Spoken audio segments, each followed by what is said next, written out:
I don't know how much value I have in this universe, but I do know that I made a few people happier than they would have been without me. And as long as I know that, I'm as rich as I ever need to be. Hey kid, what time is that? It's time to refresh.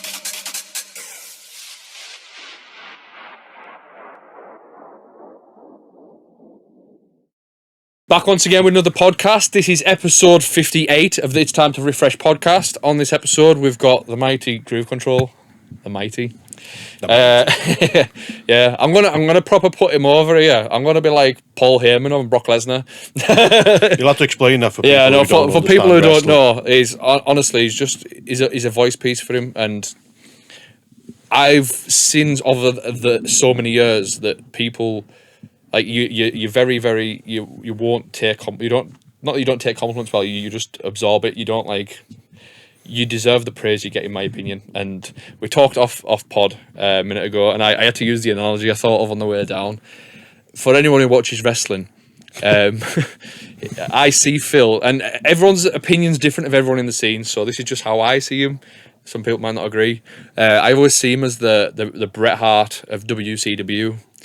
And for those who don't know, a very niche. it is very niche. I know. I apologise. For those who don't know, Brett left the WWF in like '97. It was Montreal Screwjob, and he went over to WCW, and people knew he was the greatest of all time. He went there, and he just simply wasn't booked properly. And in my opinion, you are like a headliner in the bounce scene, without a doubt. For me, you've a lot of people tried to replicate your sound over the years. That speaks volumes. Like, people do it to Clubheads, people do it to Alex Kier, and then I see you on the level with the likes of Fitzy and Ross, Bad Behaviour. You've got your own little sound as well, in my opinion, and I don't think you've got been booked in the correct way. It's like, take that as you will as well. I'll probably take it on the chin, as I always do with anything. It's just I don't really react well to praise because everything's how can I put it? It's subjective, isn't it? Yeah, it's subjective. It's more opinion than anything. It's what I really like or might not like. Some other people love. I mean, there's plenty of stuff like that in this scene. Yeah. But no, I just make music I like, and if other people like it, I love it even more because it's your whole job doing this. Sometimes is just to make people have a cracking night, a boss night. Overall, it's good to feel appreciated, though, isn't it? Like knowing that you've put a tune out there and it's somebody's favourite tune, or it's like you mean like when I bootlegged Elrad, flopped for about 4 gigs that I played it at. And I go abroad in Lorette de Mar, and then suddenly, because I've dropped it on the boat party, and that one video got the drop on the boat, it blew up after that, and it's still getting played now. Exactly. And all it was just me doing a bootleg to annoy another producer because he hated bootlegs. Seriously. Didn't I say to you, right? I said to you I had so many questions to ask you, and we've talked off pod for like an hour, and it's just been me just questioning you on why you make certain decisions on with production and stuff like that. I love it when I get in with somebody who I respect as an artist. That sounds really bad. I apologise to everyone who's been on before, but I mean, like, I've listened to you since I probably got into bounce music. You go on, what year? Depress yourself. 2008, I'm gonna say. Yeah, that's when I was with Mark. Yeah, that's when I was the T-boy then. Everyone else is T-boys now, but yeah, I was the T-boy then. Yeah, like that's that. When I discovered your stuff, and I was like, I just remember it was always like, for me, when I was looking through tracks, I got who are locked onto straight away within bounce music. Yeah, and it was always, if I was looking for like mixes of stuff, I'd look for the Groove Control mix, Total Control, as I say, Fitzy and Ross, Bad, and they were the if, in my opinion, or Alex KB Project, them type of names, and it was always, if I knew I could find a mix of a tune that say you've done, it's got a groove, I know I could trust it before I've even heard it. I'm like, I know for a fact it's going to be to a decent standard. Yeah, it's sometimes I don't know, when you hear enough YouTube CDs where people have just sped up tunes or just put a slap to down. I mean, I wasn't always like at the level I've got to now, for good or bad, but it's I don't know, you just got to make things sound better overall, and you've just got to be accountable to yourself to make things sound better. Everyone, when they start out, loves the first couple of tracks they do, and then it's only like 10 years later when you listen back and you go, ugh. You're just like, oh, that's horrible. But no, Can you tell me a popular tune that you've done, right? It's quite a discussion. go on then. A decent tune that you would say it's been quite popular, that you listen back to and go, oh, because all the stuff that's popular of yours. The only thing, and it was a joke because at the time it was Mark who started it because he wanted to MC over it. Now Mark's MC Shredder for anyone who's wondering. He he done it because he wanted to MC over Ozone Bounce, which it ended up being, but it would be Kings of Leon, You Somebody, and we both agreed after the first couple of times we played it and we seen it get played, and it got played on Radio 1. Yeah. We just sort of accepted it and just went, it sounds awful, but in a club it does the job it needs to do, which is it's heavy.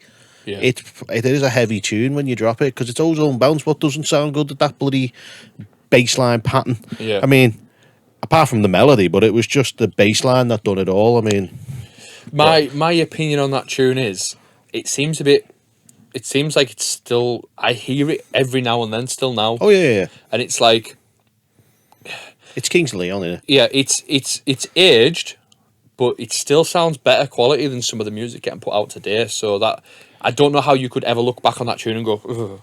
It's more because it lacked the depth. Right, okay. For me, I can understand that. Some people may not understand that, but I mean, depth just basically makes it sound full. Yeah.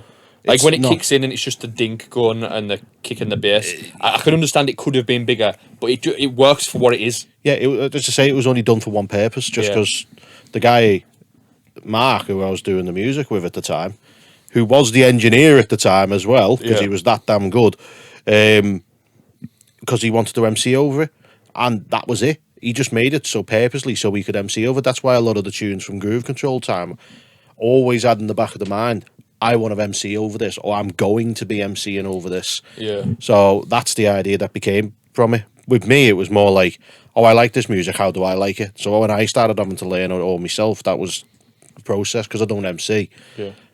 Well, I haven't really got that perspective in the back of my mind to accommodate.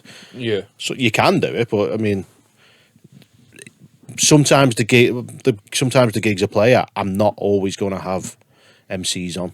Yeah. Like a lot of other gigs. So I don't really put that in my mind when I'm making stuff, or I might not even be the one playing it. Yeah, exactly. Spent years making tunes and I wasn't ever the first one to drop it. Annoying. Yeah, I know, but it's, as I said, though, if you send it to somebody and you know it's going to get played to a big gig and it's like, well, I'll take that. Do you know Yeah, what I mean? as long as they give you feedback. But Yeah. like, there's only like 3 people who give you any feedback from a tune. Yeah, I know. So it gets annoying in the end because you're like, well, how did it sound? And then you get good. And you're like, yeah, but what about it sounded Yeah. good? I mean, I need to know a bit more than good. It's like, I don't know. To me, it's just like, give me a bit more. Like, listen, what do you think? Like of it? SoundCloud comments in it when you get feedback on there and it just put like fire lad. Like it's like Yeah. But what though? Like Or just the emoji fire. yeah. But another thing as well is the people who are writing it are actual producers as well, so you'd expect more from them. If it's just your average Joe commenting fire lad, you accept that, it's fine. Yeah, some people don't really want to know though, because I've been asked for constructive feedback in the past, and I gave it, and the first thing they bloody said to me was, "Oh, you're just trying to make me sound like you." No, I'm trying to make you get the tune to the desired effect that you want to get it to, without it sounding like anything but you. Yeah. Like me saying, "Fatten your bass up."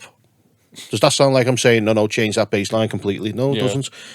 Put a bit more depth into the track. Yeah. Well, what does that mean? Well, that could mean put more drums in, You can't put more guide effects them. in. Yeah. It's like, I can't tell you more than that. I mean, I can only tell you the basic things or what I might think that you should do. Doesn't mean I'm telling you to make the tune how I would do it. Yeah. Because no one can stifle your creativity as an artist. I mean, sometimes your creativity could just be listening to a tune from 1982 going, I like that 3-second clip, and just shorten it, and then you go, oh, yeah, that sounds good. And then, or it could just be something lifted from 2 years ago and you think, oh, that wasn't caught on. Yeah. I mean, it could be anything. I mean, you're Absolutely. talking to someone who's made a living off stealing everyone else's ideas. I'll tell you something. Before we get into your story, I want to say this as well. You seem there was a period where I think from about 2015-ish, I'll say 2014, 2015, where every sort of track that was coming out where you like in retrospect there were bangers, you were always the first to get onto them, and you never really bootlegged shite.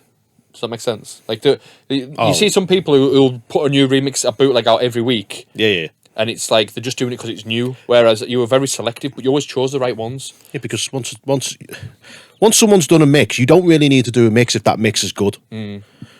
Or if you really wanted to be a really horrible person, sometimes you just wouldn't be sent the track. And you'd do your own mix of it, but you would never put it out until you got their version. The best one I always put down was I was asked to do a track, and I heard another producer's version of said track, and I said, well, I don't need to do it because that's good enough as it is. Yeah. I mean, it would have been a banging track no matter what, but for me, it would have just been, well, what's the point? I'm not putting my time and effort into something that's just going to go under the table. Like, well, you don't need to spend your time on stuff that doesn't need it sometimes. I mean, it's all right with, I don't know. I don't really like a lot of the tracks I did because I was just being lazy then, because I'm still trying to learn by myself. And sometimes there's so much to go through.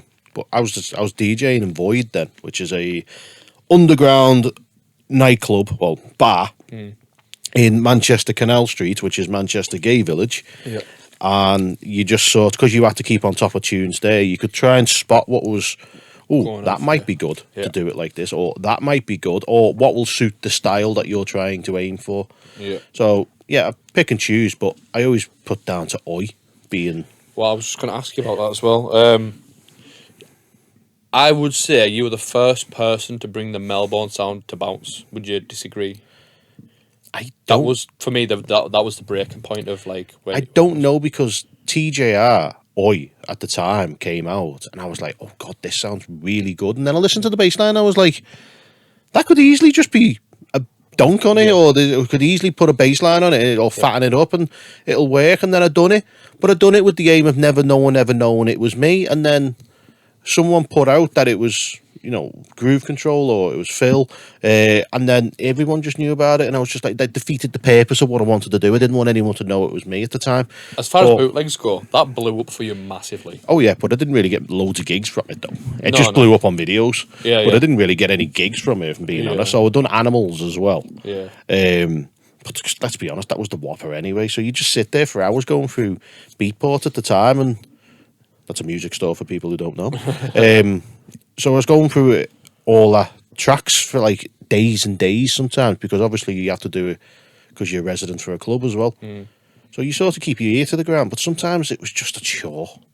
And you just think, no, I can't be bothered. Or sometimes they just don't work. Some tracks just don't work. No matter what people may tell you, some just don't work in the style. You speed it up and it goes chipmunky, or it just sounds cluttered and sounds horrible. Yeah. And I've done bootlegs which a lot of people don't like, and that never took off as well, but I loved them, but I could never play them out. Yeah. But I don't know. I just found it funny that it was the first Melbourne track that I heard. I just found it funny how many people thought that was original from me. Because I think it's because no one's heard it. No, but the thing is, no one had any reference points. Because if you hear it now, you're like, oh, it's a Melbourne tune. You know where to look for that type of thing. It was sort of when new. When it came, it was like, this sound, I've never heard it. It sounds like somebody, because I just said the original had that offbeat bass line, and I mean, it was a million miles away from a donk tune, really, was it? Yeah, around the time when it was the full-on like hard style EDM big room thing, like just a big heavy kick with like this melodic little offbeat, or the height of Swedish. Oh no, it wasn't really the height of Swedish House Mafia. It was towards the end. Martin Garrix type thing, Animals. If you listen to that, you'll know what we're on about. But yeah, it just came out at the right time. It did. Absolutely. And he done a few other tracks from it, which stemmed loads of other people to jump on the trend. I like your What's Up Suckers as well. I thought that was a tune. Yeah, I always thought Jack D done a better job than that. Jack Dunn, by anyone who wants to know. I thought he'd done a better job, but yeah, I don't know. It just came about at the right time. I just liked doing music. Music is music at the end of the day. Yeah. I just do what I like. Right, well, we'll get back into your story. I may as well go off on a little tangent there. Yeah, go on. So, who's Phil? Where are you from? Who's Phil? That's this to everyone. Who's Phil? Where's I don't want to know. I want to know before the music, so I can sort of build a picture of who, like, how you became. Like, I want to know how you get from A to B, so where you started and where you are now. Obviously, everyone knows the journey in between, which we'll get into. But Yeah, I'll try and summarise it as quick as I can. I just got into DJing through my secondary school, my RE teacher, Mr. Hayes. Can't remember his first name Kenny. now. No. I don't want to say his first name in case I get it wrong, but Mr. Hayes, yeah.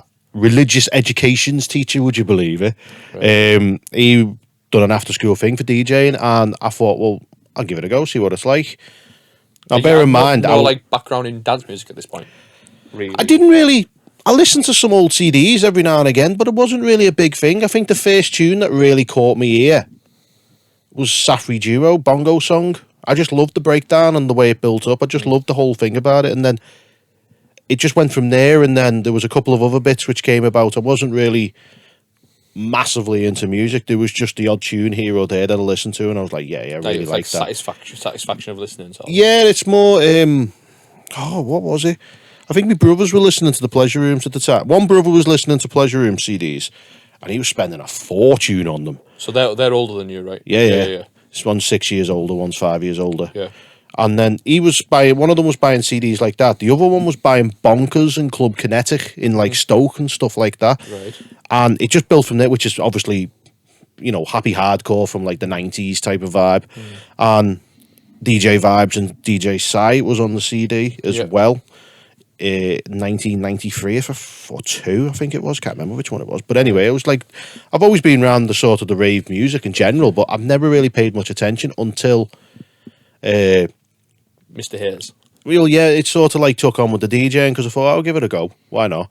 I think it was in like year 8 or something, so I got into it quite late overall with it all. There's some lads who I know have been listening to dance music since they're like 4 because of the parents, but no, it was never anything like that with me. Yeah.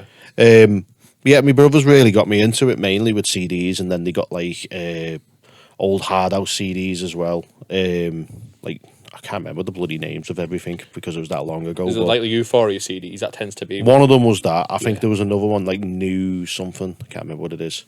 I just remember one CD was just the colour blue. So it was a Nuclear CD. Might be that, yeah. Yeah. Like it was like Gatecrasher as well. Cream, the pink cream or purple cream CD, double CD. I know what you're on about as well. Is it the orange logo on the front with the purple? I think it was, or it's just purple with nothing. It's just like a darker purple cream side. Yeah, just cream stuff like that. And obviously we had cream in Liverpool, which was a big thing. I mean, I never really had a chance to do anything like that. But no, got into it through all that. Got in through DJing with my RE teacher. Got to admit, wasn't very good at it at the start, but we never are. You've got a wide palette there as well, by the way. You've got the house, the bounce, the hardcore. Like, I like that. I like that a lot.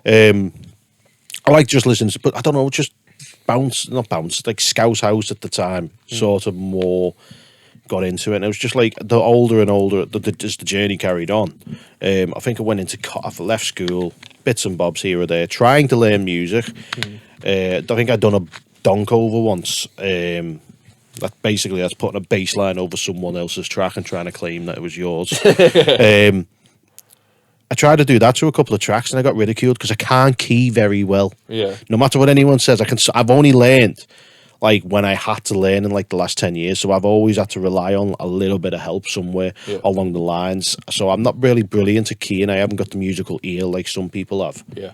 So there's a bit of hindrance there. But the one thing I did notice with it all when I was doing it is it really is sales. Even back then, it was more sales. You had to get yourself out there. You had to promote yourself. You had to do all this, and I just didn't have the know-how at the time to do it. I mean, I know what to do now. I'm too bloody lazy at times, or too busy is probably the better way of putting it. Yeah. But no, the journey from there was going into college. Got to meet a few other people. Tried to learn to make a bit more music. Was still really getting nowhere, and it was only when I went on a forum at the time.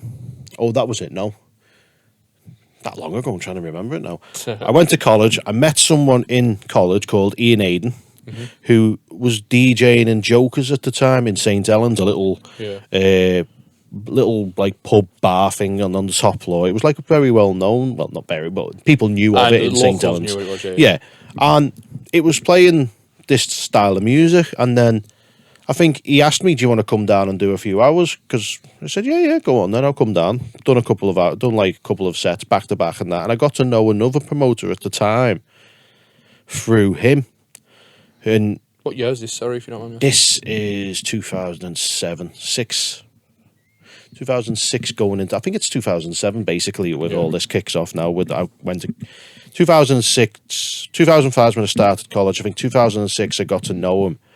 And then I think that's when I started really getting into clubs. So I was really only 16 when I was shown all the ropes here. And then obviously met another guy in there called Tony M. Now, I learned a lot from the backside of it, like being like promoting, going around Liverpool doing the posters. You had to go on the streets doing the flyers. You sort of learn that, but then you learn the politics and how cutthroat the industry can be and behind the scenes as well. And that was an eye opener where you're just like, is it worth this? Because there was a lot. Really want to be involved in this. Yeah, there's a lot of aggro. There is no doubt on that behind the scenes. So I got We to all know know him. it. Yeah, and then I got to. I think that's how I ended up playing. I think I got from Jokers for a bit. I think I actually got given the residency at Jokers for like a good 8 months. And then I've met people through there, like the Two Bounty lot who happened to be like MC Digger at the time, MC Chef, which is Alex Sheffield. Then you got Johnny Powell, who still DJs now. He's more house oriented. Like I met all these people, Story, and then through that, they all had like a forum called Mersey Style at the time, and that's how I met Dave, who's General Bounce for anyone who's wondering. Dave Gray, the infamous, and then that's how I met Mark. Podcast legend, by the way, just put out there. Mark Waldron, MC Shredder, because he'd done a MC rhyme once, and they asked him to come to a night, and that's how I met all them lot through there. I had then had a falling out with Tony M at the time, Right. because I couldn't make it to a set one night, and I asked a couple of other local St. Helens DJs, can you cover me for that first hour? Don't know what happened behind the scenes, but Tony had spoke to like the lad who was covering for me, and then there was just a big falling out from there between me and him, like because I wasn't there at 9 o'clock. I shouldn't be doing what I was doing, and it was something like that. Yeah. I don't know, to be honest with you. It's all in the past now, so I don't really care because it Been and happened. gone, It's been and gone. I mean, if anyone has an issue, it's their problem, not mine. So yeah, that was my first taste of politics and backstabbing. Yeah. So Much more to come. yeah. Oh no, there really was. That's not actually a joke. Luckily enough, I was always very well at avoiding politics to some degree. But yeah, from there, obviously music collections grown. I mean, we were on Scouse MP3s, who wasn't at the time. Yeah. Going in record shops, picking up records, watching Ian Redman literally play a record, stick his hand. By the way, this was like, I think this was 2005-ish, where you pick up a record, you play a record in the shop, you listen to it, go, right, who wants this? And he'd hold the record up, and you see him like passing people records like it's a fucking auction or something. It was really weird. Fascinating to watch, by the way. I always that was in found Freebeat. His personalities, he could sell like fruit and veg, yeah. Like, do you know what I mean? Like, free for £1. And he's like, he's got that. He can portray over to you what it is. I think I actually done his free. Yeah, I think I done his free base or whatever it was, his DJ school as well for a bit. Where he teaches you like tricks as well, which an eye opener as well. I didn't mind it, but I think I had another. I think I've had a few dealings with people. Not because of that, but like it's sort of every single thing is sort of like an experience. No matter what you do, it's an experience. It might not be good or bad, or indifferent, but it's an experience, whatever way you look at it. It's like when I asked him to come on here today, and he said to me, "It'll be an experience," and in other words, shite. Some people see it as that. I mean, I say experience because for good, worse, or indifferent, you grow as a person, don't you? You learn everything. Everything's a lesson that you can be learned, or you can take something from everything. And yeah, so I went there. It was a good thing to get to know him. I met Woodsy, who you had on the other week through there, because he was one of the tutors there. So I got to know him. So there's people who I've got to know quite well through there. Yeah. And yeah, there was like a promise of playing club. I think it was Arena at the time. I think it did actually play Arena once. Yeah. It wasn't really that busy at the time, which is no one else's fault. That's just one of them clubs at the time, which was really difficult anyway to fill. But from there, yeah, as I say, fell out with Tony M, went done the freebase school, done all these other bits and bobs. So quite journeyman at this time. I really haven't had a massive thing. Yeah. Went and done, then, I mean, it'd probably be disjointed all this, trying to piece it all together. I think I joined a group called Too Bouncy at the time as well, which was, as I say, it was Alex Sheffield, MC Chef, Digger, anyone who's the old Story, Shredder, Josh O'Brien, J.O.B., Johnny Powell, Johnny Roberts. So it was like that group of friends who formed this group, and I got involved with them through Mersey style at the time. And that sort of gave me more experience in clubs, and because I met a Mark name locally as well, didn't they? Like within, yeah. I think we were. It got to the point where once, like later on down the line, we were going up against Fragile at the time on a Thursday night, and they were filling like their club, their bar, and we were filling our bar on a Thursday night. Now, I don't know what Thursday nights are like now, from what I can see, but it's not really great. But back then, you could fill like two decent sized. 300 people in either side, so it's all good either way from there. So it's a good experience, and then obviously me and Mark got making tunes from there. How did you meet Mark then? Like, obviously, I know you were associating in that friends group, but we were speaking to him. Conversation have to happen, isn't there? Yeah, we were speaking to him. I think he done a tune called. I mean, you're putting this on YouTube, so you may have to bleep what I'm about to say. Keep jumping, you bastards. Okay. So we done a track called that, and then Frequency at the time were playing it, and I was like, bloody hell, who's done that? That sounds really good, that. I mean, I listen to it now, and it's not really that great, like, but it done the job at the time. And they just started speaking to him for that, and then we collabed on a tune, and then I think I went round to his, like, a couple of months later. I remember the first time. I think he came up, I could be wrong here. I think we were booking a minibus to go to Fubar in Southport to do a Too Bouncy night there, which I think was dead as well. Or I think the first one was really busy, but the second one wasn't really that good. Yeah. But I'm sure he came right up to me and went, "Hello, Phil, I'm Mark," and I'm like, "Hello, Phil." And I'm like, "Hello, lad." You know, I think Phil, I could be wrong. He might have a different account of that, but I'm sure he done that. Do you know? Like, I'm going to say something that might rile people the wrong way. Yeah, that's something I do because of like, I feel like sometimes maybe I'm on the spectrum. So when I can remember meeting you for the first time, and it was somewhat similar. It was like, "Hello, I'm Bradley from so. Nice to meet you, Phil." Like, I know for a fact I'm a little bit on the spectrum, so it's like no, it's just how can you know someone? Because let's be honest, some people on the pictures online can look completely different in person. So there's nothing wrong in introducing yourself. Whether you know that's that person or not, there's nothing wrong in introducing yourself. Not everyone's going to know who you are. And plus, on this other side of it, not everyone's going to care who you are. Yeah. I mean, it doesn't matter. You could be the most known person in the world. You might not be known to that person. Yeah. So it's always good to introduce yourself in some old fashion. Unless you just want to be antisocial and just go, nah. Just shy away from stuff. But no, as I say, there's nothing wrong with introducing yourself like that. And plus, I've never met him in person. Yeah. When we were on forums here, 9 times out of 10, people's pictures on forums were like a picture of this cartoon dog or something, or like a motorbike. Yeah, or something like the old or the old MSN days. I'm thinking of the forums where it was always like weed plants or half-naked women sitting on cars. That was always the thing. Oh, they always ended up with something like that. Like that ended up on posters for like the next 10 years. But no, as I say, with Mersey style, there's stuff like that. Got chatting on there. Forgot MSN days as well. My God. So you met Mark and then got chatting and stuff. Yeah, got chatting. Done a track back and forth, sending it to and from each other, and then we ended up going round to his.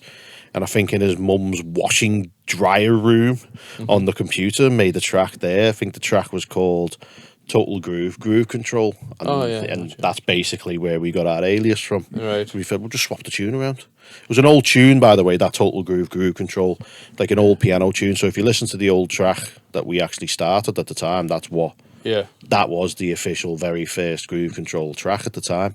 Interesting. So what year is this then? This must be, what, 2009, is it? 2008? I think 8. I think we had a good 2 years as me and him back and forth. And I mean, well, I'd like to say we've done a lot in 2 years. I think you did as well, yeah. Overall, I think we did a lot because not many people can say they've played on Juice FM. Not many people can say they've had songs played on Radio 1. Yeah. Not many people can say, what was it? Where did we play? I think we got double booked, so he had to go and play Pier. Well, he went and played Pier, and I went to Middlesbrough to do a gig as well for another. So it's like, for the years that we were active, we've done a lot. I mean, there was one gig in that time which I was gutted I didn't get to do, but I can't remember what it was, but it was a Newcastle gig, and it was a very, very big Newcastle gig, but we just couldn't get there because we didn't drive. Yeah. But no, as I say, just... I'm going to ask you more, I know this might not interest some people, but like on a production sort of level, where did your sound come from? Because it is a little bit, even like you can see yourself now listening back, it's a little bit distinctively different to your stereotypical... I don't know, it just evolves. I mean, people's... hey, how many people's music tastes evolve as they get older? Yeah, no, it's not even that though. At the time when you were putting it out, right, you were naming some tunes off there before, and it's like... I think along the lines of, say, you did like I'm Sorry, you did Miami. Oh, yeah. Them sort of tunes. Get Down. You obviously done that. Yeah, get down. Yeah. So what I'm thinking is these had like these bass lines. There weren't. Was that the Liverpool influence? Because there was like, for instance, there was people putting tunes out, and there were like a real definitive donking. You listen to them tunes back, that none of them's really like donks. It's like Get Down is Get Down is what. No, that influence from what I can tell, what I can remember as well. As I say, when you're doing songs with Mark about 2008, everything sort of had the influence. I think at the time when we first started, it was more influence from. Obviously, donk was massive. The bass line was huge there at the time. And we took influence from Fitzy and Rossi B because they were the big it producers in them years. But even still, I think you sound completely different from them. You can see some of the riff styles possibly, but your kick and bass lines were different to what everyone else was doing. It was more along the side, like maybe what I think we aimed to. I think every single time we took influence from someone. Yeah. On each track, like. Obviously, you had Total Control at the time, which was Rob Kane and Chris Clark. Their bass line are similar as well. They weren't making the stereotypical donk, like an Alex Kidd donk. They were just making what Rob liked, from what I could gather. Yeah, but that's what I picked up from when I listened to your early Groove Control stuff. It wasn't necessarily a donk bass every time. It was always something solid and pumping, but there was never a definitive like donk just thrown over. Do you know what I mean? Yeah, like typical same sound. Yeah. I think it was just aimed completely different. I mean, each track, you can't approach every single track exactly the same. Oh, yeah. Because you won't get the same results every single time. I mean, if that was the case, almost every single track in the world would probably sound the same. Yeah. But, no, baseline wise, I don't know. I think we just got bored of hearing the same thing. Because if you listen to the first, 4 or 5 tracks, it was near enough the same template. And then... I can't remember what happened, actually. I think he got his computer moved from inside the house to his dad's outdoor shed. Yeah. And that was trenches. Yeah. I don't care what anyone says. That was horrible in the winter. That is horrible in the winter. Now, can you imagine sitting there in let's say -4 outside in the computer, and you've literally got your hands out like doing mouse and stuff like that. You sat there like that, like jibbering. But we said it before, though, isn't it? Just passion in it. Yeah, it's passion, but it was just funny that you had a heater, which you turned on the heater for 4 or 5, a minute at most, and you'd like feel like you're in fucking Benidorm, getting off the plane in Benidorm. But as soon as you turned it off in that same minute, it's freezing again. Yeah, you couldn't work it out, so you just had to heat yourself up. But it was mostly Mark at the time when he moved it outside. But I think when it got moved outside, the speakers were just like £10 from cash converters. That's how it felt anyway.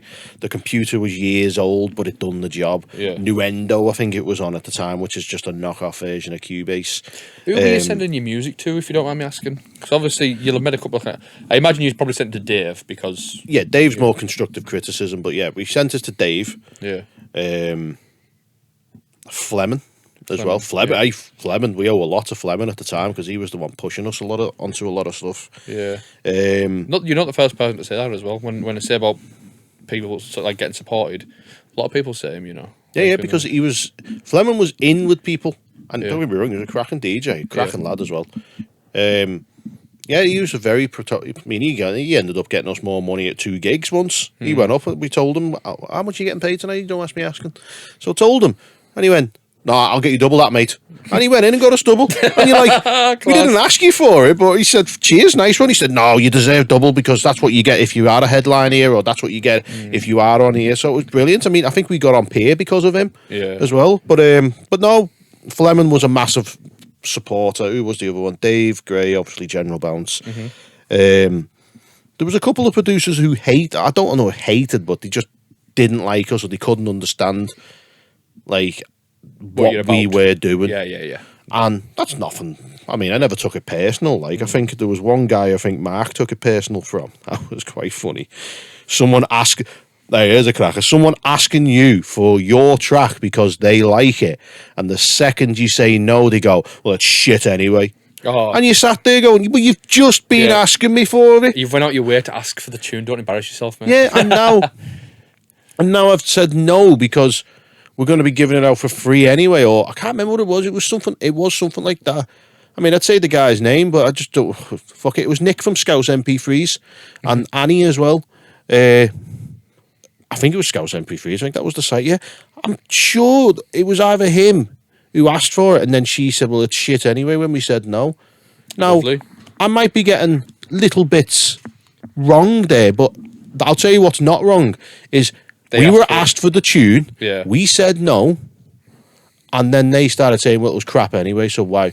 Well, you just asked me for it. I mean, there's no hard feelings, like, but I was just like, yeah, well, it's a bit baffling, the logic behind that.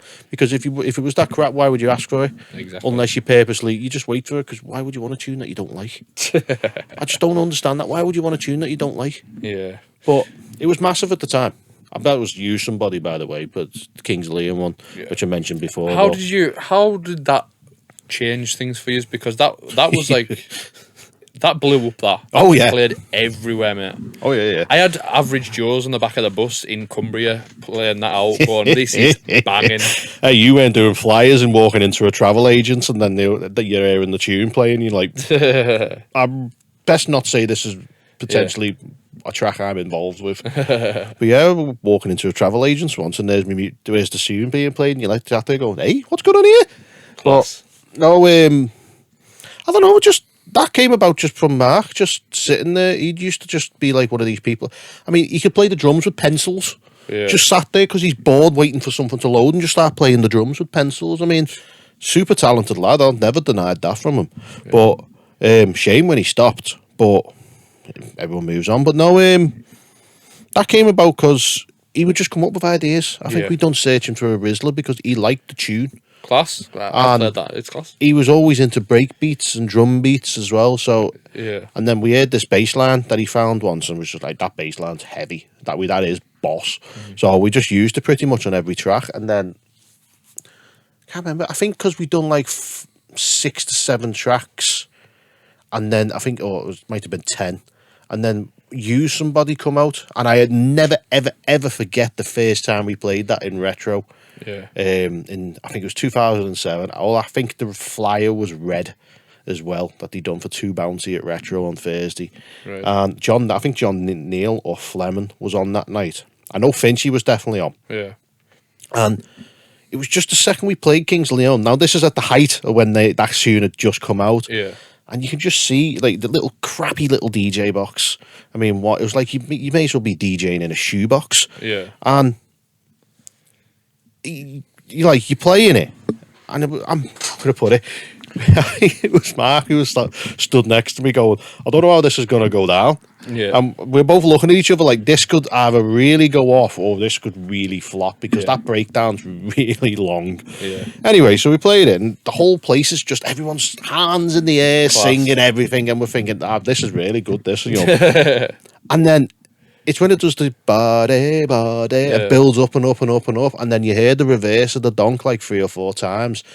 And as soon as it dropped, I could be wrong again, but I'm sure Finchy done his vodka rhyme to it as well, and the place just blew, and I mean blew. One thing I always wish I ever got was a video of that dropping for the first time. But then again, you probably wouldn't see anything because camera phones back then was like pixelated. But I so wish that was one gig where I wish. I like that Because I always remember, like, even the MCs there at the time no one had heard it except me and Mark. And I think Dave, because I think Dave come down for the day. Yeah, he did actually, because he listened to The Way It Is. right We listened to an original track we done, and then he said, The Way It Is will work with that track. And it did, weirdly. And then we showed him use somebody, and then it went from there. And to say, the club just blew up from there. And then I think we sent it Fleming as well. Fleming sent it Mikey B. Mikey B, could be wrong again from what it's. Bear in mind, this is like 15 years ago, so it's a hazy memory. But I'm sure he said he didn't like it, or that's shit. That which, if you listen to it on a computer, everyone will say it's shit, or it's crap. And then, but when you play it in a club, it's just heavy. It's just pure in your face. There's nothing. It does what it says on the tin. Sounded really good in the club, and then I think it got played in Pier. I think he played it. Mikey B said it was crap, or something along them lines. Fleming was saying play it in the club and see what you get, because it's a big tune. And I think he played it in the club, and I think it went off, and then it just grew from there, where everyone just sort of picked up on it. And then I think he done an interview on Radio 1, because the music scene was starting to take off again at that time. And he done like a big piece on bounce music or music in the Northwest. And he said, like, oh, what's the biggest track that's being played at the minute? He said, oh, it's Kings of Leon, Use Somebody. Like, someone's took a bass line and it made it bouncy, like. Never name dropped us, Mikey. But could have been they could have been the could points, have put our name on it, but no. But not no, but all jokes aside. It's just, it dropped on there and then it just blew up. But I think the thing that helped us was that we already had a back catalogue of tracks. So even though You Somebody took off, there was always something that you might have liked as well in the past. So people are actively looking for it then. You've got the back catalogue for people looking at it. Nice. I mean, that can be to your detriment as well if you got really good overnight. But no, as I say, that blew up, and then just from there, track after track after track just blew up for some reason, or it was just getting played mostly in Medicine as well because of Fleming, or RG extending samples of your tracks. I am not joking. There's a good cracker for you. We done a track called We Like the Party. We hadn't finished it. We'd done the intro, we'd done the main drop. The Finger Boys one. Yeah, got halfway through the track. I like the riff you did. I sent the sample to RG at the time saying, this is the next one we're working on. Mark sat in the car the next 2 or 3 weeks later after the event, because they used to do CDs back then. And for some strange reason, Chef says to him, I'll listen to this track, it's banging this. And Mark's in the car and he goes, who's that? And he goes, it's Archie. And he goes, that's ours. It's not even finished. We pulled him up on it and he's gone in and re-extended the track. All he's done is just made the track. Like, so you can mix it in, sort of thing. And you're thinking it's not even finished yet. And everything was like that back then. You get a track sample and then you'd extend it. That's why there's so many tracks now, which you don't know if it's an official full rip. I mean, I've still got some there on CD where someone's just took a mix, like the end of a track, and put it at the beginning. Like the biggest one of that's Royal Flush. Like that is, I still hear people playing the extended DIY version of that now. Like, I know, it's just, people don't even pick up on it sometimes. They no, just think, Royal Flush and that's it. A track's a track. It's a good track either way, but I just don't think it has the same appeal for me personally. But but from there, I think it was like a couple of years later, we were getting better and better. We were getting remixes. I think we got a couple of tracks played on Wigan Pier CDs. I think Ben T played King of Rock and a couple of other bits. We were getting played off Lisa Pinup for, I think it was Don't Cross the Line, remix we done, and Keep On Dancing we done. Not needing to name drop people, but you got to be able to tell the story, man. That's what it is. I think you're just going to be able to sample me going You're going to get a video at the end of this going But no, as I say, we had all these people playing our tracks at the time, and it was just paying off bit by bit. Yeah. But we were taking influence from other people. Like we had Hit House Paul Roberts, who was just slamming it at the time. I mean, every single track he was doing was Quality. like brilliant. I mean, I'd still play half of his tunes, way ahead of his time. Yep. I agree. Then I think we had Hypersonic as well, but no one could do that style. No one but Wayne could do that style, really. Even people now. I don't think many people can do it. It was just unique to that one man.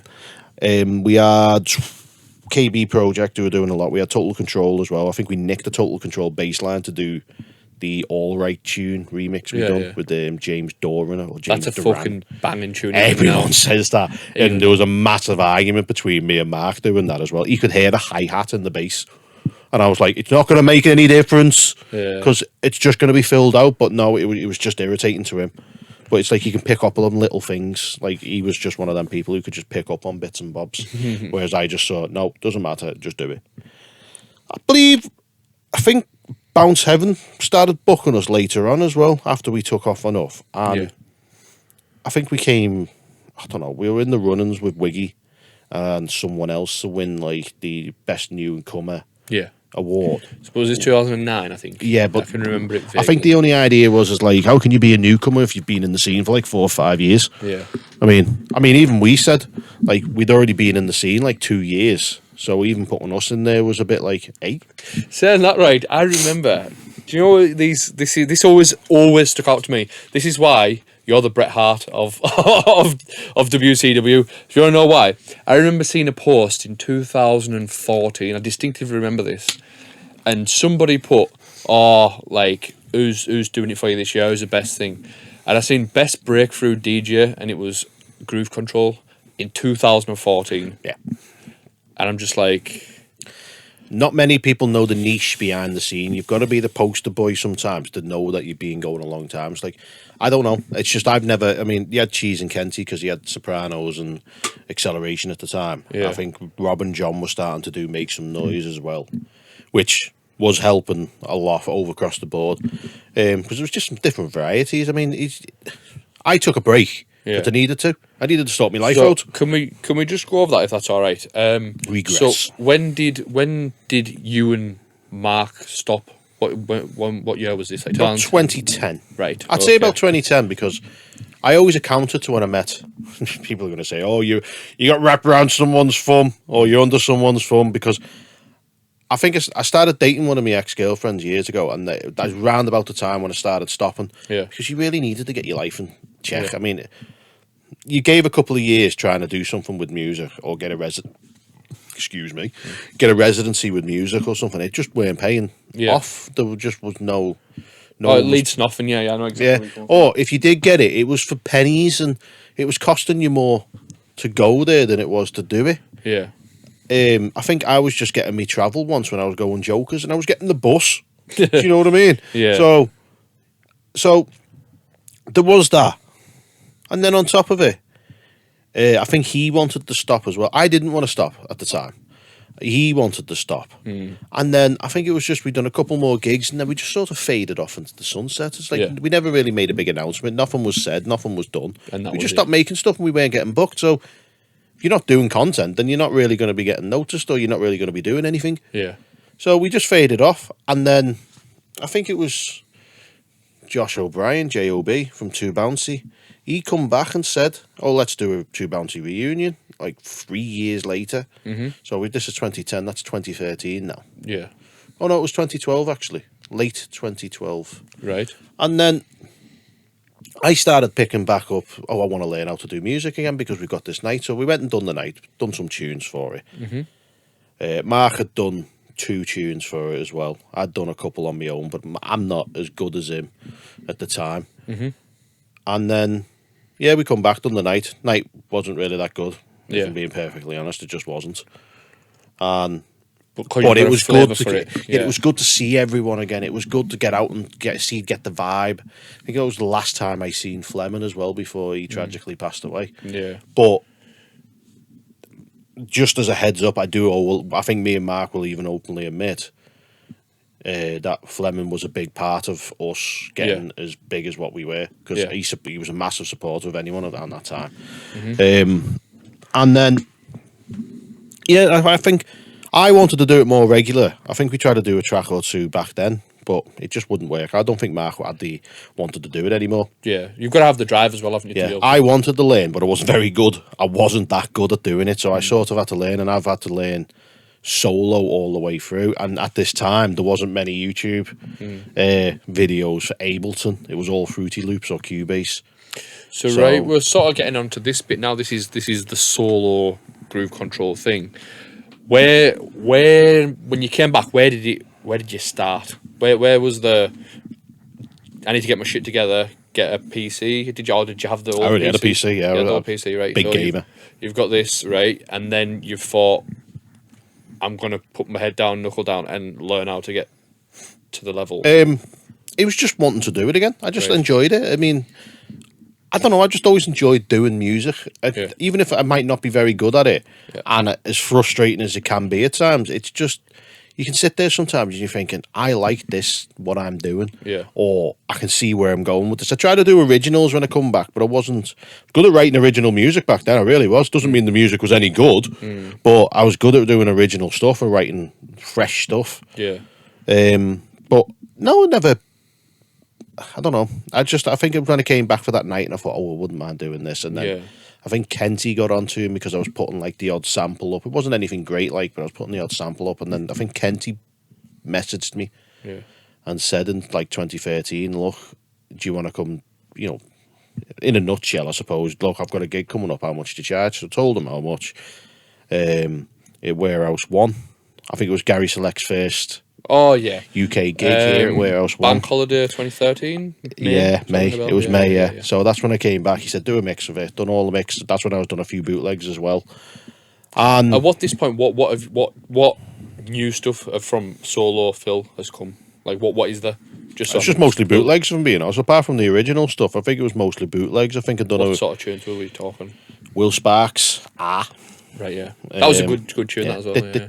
It was so simple, but it was like, it reminds me of like the Dutch stuff a little bit, like how simple it was. It was really good. I really liked that. And I think Oi. I think it was actually Oi that blew up at the time. Right. I think it was Oi that actually got me the gig coming back. Not bad, eh? So I think I'd done that in like 2012, and then obviously Kenty's got it because it blew up. Must have been around the same time as Rattle and that as well. Yeah, Rattle was done for the Two Bounty night, but I've redone that. But back there, I listen back, and you just sit there and you listen back. You go, like Sideshow Bob out The Simpsons, because it was horrible, but it was good at the time. It done the job. I don't need to do any more. I mean, I've done loads of tunes like that, but no, I've done a few bits in 2012, mostly bootlegs, because bootlegs are nice and quick and easy. Yeah. There you go, slap a bass line on this, you can go out and play it out. Yeah, no problem. I need 5 tunes. Let's get this tune. Let's put a bass line on it. Let's go do this or do a slight edit. At least when you did it for the gigs and stuff like that. You see some people doing donk covers now and selling it for £2.50. Well, that's why there's later on in the story is why I stopped doing that for certain reasons. But I don't know. I wanted to play it out, or I wanted a version of it in this style of music. That's all I ever do it for. You were just filling that void essentially. Yeah. And if the tune blows up, it blows up. It's no big thing. But I've just done the track because I like it. There's loads of tracks that I've done like that which haven't worked. Yeah. I've got a question for you as well. You were talking about the sort of the first night Gary Select came. This is you coming back into the scene properly now. What an eye opener! Yeah, that's what I was going to ask you. You're starting to meet people and stuff like that, and you're starting there's a new breed of promoters, DJs, MCs since from when you finished when you come back. I know it was only a short period of time, but a lot happened in between. How did you find it when you came back then? So you say you finished doing the 2 bands stuff. Oh, I can give you a straight up answer, but it's going to come across in a negative way to any women who watch this. The first thing I thought of when I came back is how little is everyone wearing? I couldn't get it. I was just like, what's going on here? It's you get some people who look really nice, and then you get others who are like nothing like what it is now, though. But I mean, it's like from when I was going out, it was like proper dresses, like to your knees and like covered up. I mean, obviously the cleaver's always on show for some girls. Yeah. But then when I came to that night, you get the odd ones in fishnets and knickers and you're like, or tutus or whatever you want to call it. And you sat there going, okay. I've turned up in like a shirt and like looking dressed and smart and all this, and I'm thinking I'm massively overdressed here. I'm in jeans. Yeah. And near enough everyone in there is like, well, not near enough, but half of them in there are in shorts, or you get the other half who are in jeans or tracksuits and stuff like that. It's nothing. It's just there was no big dress code. It's just come as you're comfortable, just smart. So when I say tracksuits, it could be just like a black, like joggers or whatever. Yeah, it could just be black joggers or something. Which is, I'm not a big proponent at certain raves of doing this. I mean, that club was boiling at the best of times. I mean, boiling. But no, I think Woodsy was on before me as well, and he was playing proper warm up. I mean, like this is proper warm up. And then I went on after him, and I was just playing typical me. I didn't really care at the time about me set time. I just thought no, but I think Kenty told me just go on and do your own thing. Yeah. So that's what I paid you for. And then I think who was it? Can't remember who went on after me. I think it was. Cannot remember who went on after me, but I was there when Gary Select dropped some of them tunes. Was it Pete Monsoon? Was actually, yeah. Oh. Yeah, it was Pete Monsoon, yeah. He was a big proponent of some of his stuff at the time as well. He's honestly, what a guy. He's coming on here, by the way. But he's always had a minute just to say, I'll play this or I'll play this. And I'm like, what a guy. If you're going to when you get him on, you're going to have to ask him about his garage background as well, because aggro DJs is quality. Yeah. When we get off here, I'll show you one CD in particular. I still listen to this now, and it's years and years old. Yeah. And it's just, for me, it's like the pinnacle of that his sound, and it's amazing. Yeah, Aggro DJs is amazing. It's just that garage stuff is so similar to doing some of the stuff in bounce. It's just change a couple of bits with the vocals, and suddenly you've got a decent tune. Like, suddenly you've got a new tune that you might not have heard before. Yeah. But no, as I say, when it came back, it was just an eye opener to how much the scene's changed in the regards of the music being played, what style of music, how donk heavy it was at the time as well. There was no. I found that as a weird period. That's what I was going to ask you. So you mentioned about the attire and everything people were wearing. What about the sound? Because I find from 2012 to about 2014, everyone trying to sound like Fitzy and Rossi B, and that's no disrespect to the lads at the time. Yeah. Because everyone's influenced by someone. Yeah. And everyone shortens that quote, which is like the most flattering. What was it? Imitation's the most flattering form. What was it? Something like that. You've got me confused. The words. I'm confused now. Yeah. It's the most sincere form of flattery. Yeah. But like they took. You can tell they take their inspiration from Alex K. Like you can, and you can. Like, do you know what I mean? Lee will admit that. But Lee's Fitzy, by the way. Out of Fitzy and Rossi B. I've spoke to Lee a couple of times, and Lee will tell you straight away, we're influenced by him, because how many other people were? Yeah. The man. But the thing is as well, with the Fitzy stuff, loads of people were copying their style, and it's evolved and evolved, and there was literally just Fitzy and Rossi B rip-offs just all over the scene. But at that moment in time, I always thought that it was like, just as the bumping was coming in, and there was like that style, and it was just really, really donk orientated. Yeah, when they started getting the Spanish lads over a lot as well. I mean, it's nothing. I don't say that in any negative way, because it's in reverence. It's just I do. No, but I just look at it more like, if we all do the same style of music, then everyone's going to have their own variety of that music. Now, some people are going to be the stars of that event, but always understand your point of being there, like their styles. Like, if you go to like the Gary Select night, I knew he was the headline, and now there's nothing that's going to change that, because I'd never heard him before. I'd never heard of him. I thought it was Gary Selects. That's what I thought when I first. And I was like, I'd never heard of Gary at the time, and I was like, what's going on here? But then when I heard his set, and I'm like, what on earth is this? It's heavy as hell. Like, they loved it though, eh?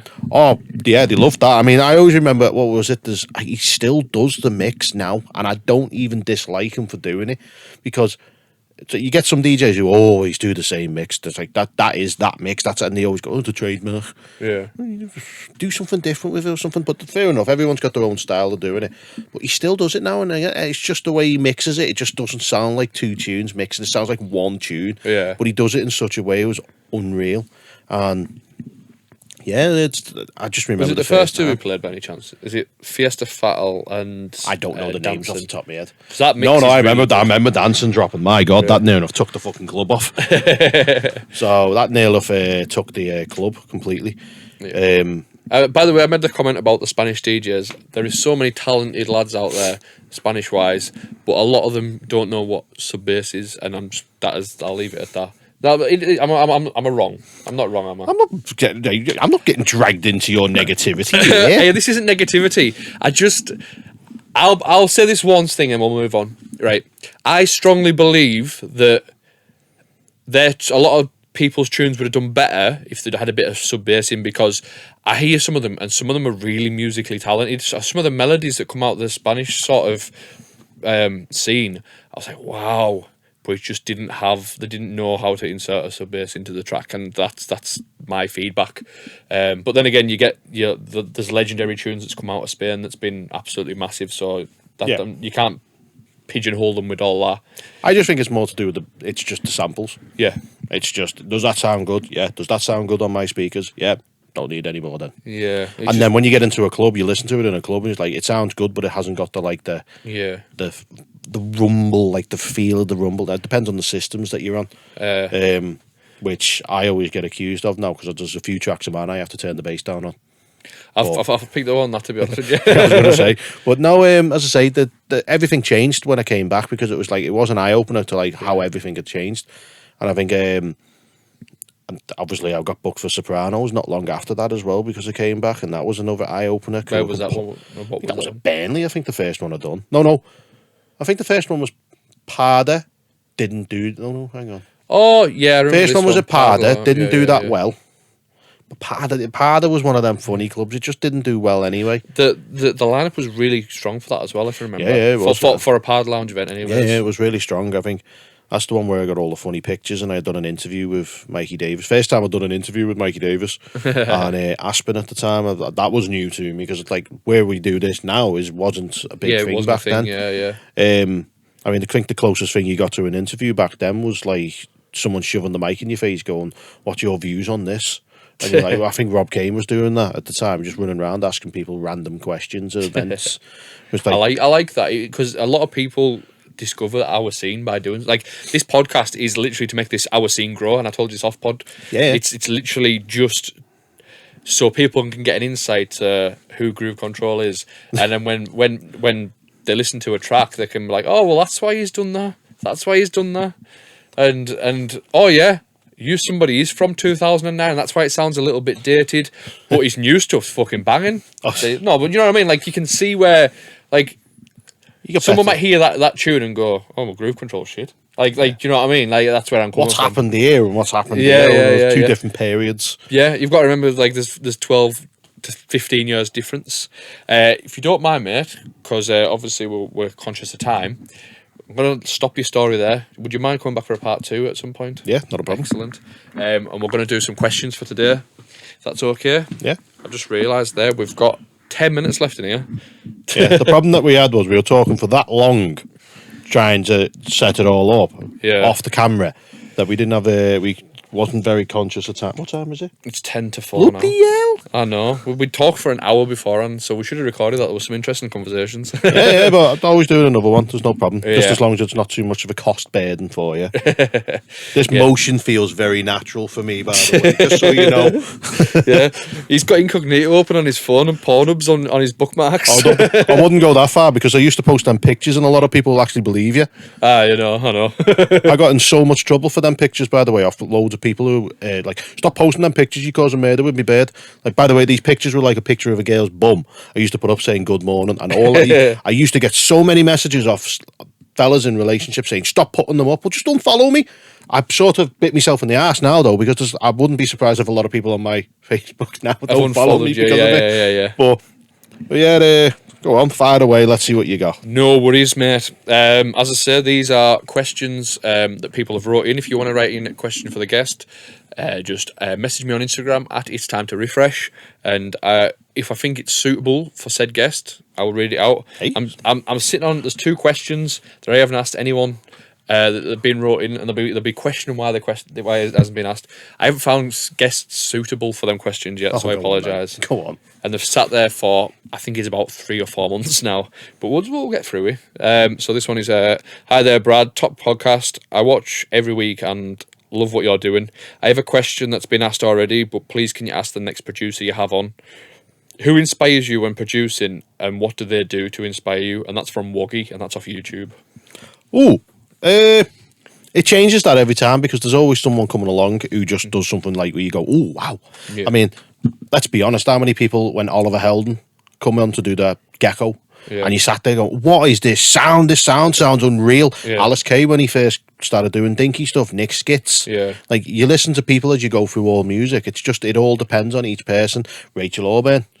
Even though that's Yamanda. Yeah. I think it's Yamanda, is that Sidey Boys? But yeah, Yamanda as well. So it just depends each time with the producer. It's some just people, like some producers, do get caught on a sound though. So if you hear some, like I've worked with Yamanda some wasps people in a jar apparently, or something. It got described as once in Mixmag.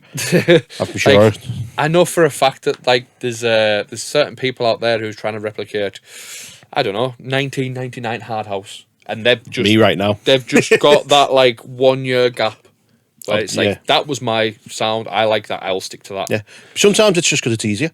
You need to get your idea down as quick as you can.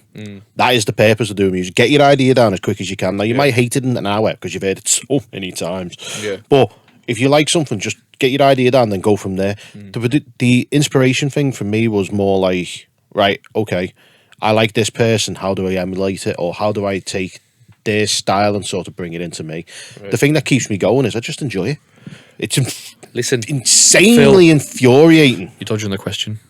Who inspires you? Come on. Who inspires me? Yeah. You're giving me a long-winded answer for something we're all I dying don't to really know. think I have one person who inspires me. I just do. Give me 3 then.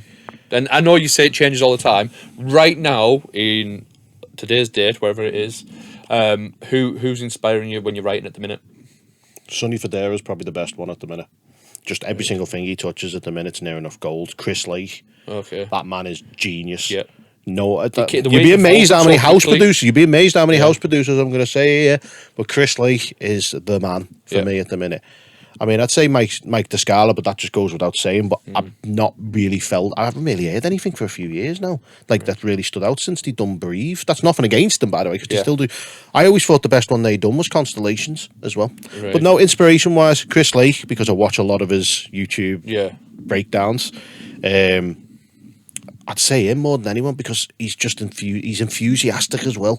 And you watch him make something and he goes and plays it that night, and you sat there going, that is unreal, because One he's thing made I it. noticed about him is how quickly he evolves his sound. Like, he doesn't get stuck up on this works, so I'll just make 10 tracks that sound like this. No. He He makes a loop. He plays with a sound, makes a massive, like, 1 minute loop of stuff. I've watched the live stream where he done it. Makes a massive 1 minute loop, and he just goes through with like one little snippet until he finds something that he likes, and then he goes, oh yeah, I can work with that. Yeah. And that's how he's come out with one of these tracks. He's just released this track he made 3 years ago. Chris Lake, to be honest with you, is the best one. Disclosure does a lot of boss stuff on YouTube as well. Okay. And as I say, Is there anyone in bounce and hard dance or hardcore, like the faster paced music that's doing it? hardcore's probably more club filler, because he's just found that sound that works. In bounce, I'm probably going to say Fitzy and Rossi B, just because he just makes stuff so easy. Yeah. You got Darren Styles as well. He's found his sound. It just, everything seems to be banging. And technical Alf, it's just everything he does, it just seems to be banging. I mean, there's the odd other ones here or there, but they're the mainstays. The main ones, and plus, I've been in with Alf as well, so I've seen how he works, and it's so simple. Yeah. My answer to that would be Alf's always going to be there for me. I've said I think he's just phenomenal. Whatever he touches as well, whether it's his trance, hardcore, anything at all. That he Writing does. albums for people who've been in the charts and stuff exactly. like that. I think Scary. he's amazing. I like. There is a select few where I'm like, I'm very specifically like you for your production rather than your music, if that makes sense. Do you know where you're like, you just appreciate the little things they do in the mixes. Oh yeah, there's loads For like instance, that. John Doe. John Doe is such a precise guy when it comes to the way he works, and like I'll sit there and pull apart his tracks. I'm just like, Yeah, that's good. I like Ferry Corson, obviously, because I always found... You're going back here. Yeah, I know, but Ferry Corson 2023, he's still decent as well. I follow his... He started doing some like film scores and stuff. I thought it was amazing. But yeah, like when he did the Super Saw originally, I was just like, yes, this is good. William Orby, Adagio for strings when he first done that. Yeah, was it? He done Out of the Blue, Goriella, all them big tunes that everyone knows. That I still take inspiration from so often, all the time. Still, Yeah. So they've been mine off the top of my head. There is a million others, but it's always for quality wise. I always reference Alf because I just think for me he's super simple. The fact his brother does drum and bass as well. I'm sure I got told that his brother does drum and bass, so it's a musical family. It's scary how good that man is. Yeah. And unbelievable. He'll help you as much as he can as well. Obviously, not too much, but he'll help you as much as he actually can. It's really one of them weird things because he just likes good music. Yeah. So, right, we're going to sign off today because I am conscious that the electric will go off in here. and you're going to watch Fast 10. I'm going to watch Fast 10. I don't want to, by the way. I just am. So you're on the electric chair, right? You know the question, do you? Go on. You're on the electric chair. You've got one last meal because. Oh fucking hell! I'm not going to be able to do this. You've been sued by TJR because you've fucking bootlegged Oi, and he's like, "Hey, come on, lad." That I know for a fact your version's had hundreds of thousands. I never got any money for that, you know. I know, but it's had hundreds of thousands of views he could have claimed on. He probably has claimed on. Yeah, well, yeah, I suppose. I can think of 3 other people in this scene who could probably get sued by a producer for what they've claimed. Yeah, I know that. So you've got a starter, main, dessert, and beverage. What you having? God almighty. I've never really think of this stuff because I know I think I'm going to live forever. But no, to be honest with you, I don't know. I can't really give you a massive concrete answer on that. Starters, not really a big starter fan, if I'm being honest. I just always go with the main, unless it's bread. I don't know what it's buttered bread. Just something simple like that buttered garlic bread. You get a lot while you're abroad in Spain.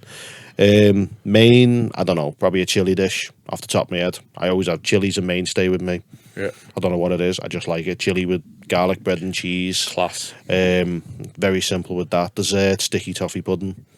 Can't go wrong with that. Ice cream or custard, doesn't matter. Doesn't matter. Cream, whatever, doesn't matter what it is. I'm making you hungry now. Yeah. Drink. I don't know because the drink I'm addicted to that I actually curbed, besides Lucasade, was probably Coke, but Coke Zero. Coke Zero, but, we're winning.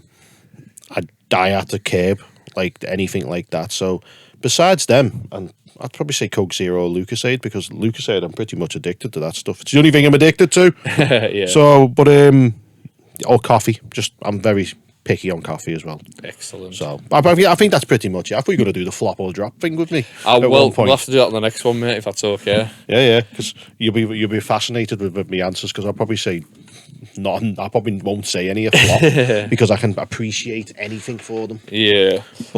Just want to say thanks for coming on today, mate. It's been an absolute pleasure. Yeah, if you've enjoyed Phil's company for the last hour and a bit, then share it with your mates. Let them enjoy his company. Not too much, though. I charge for that. Yeah.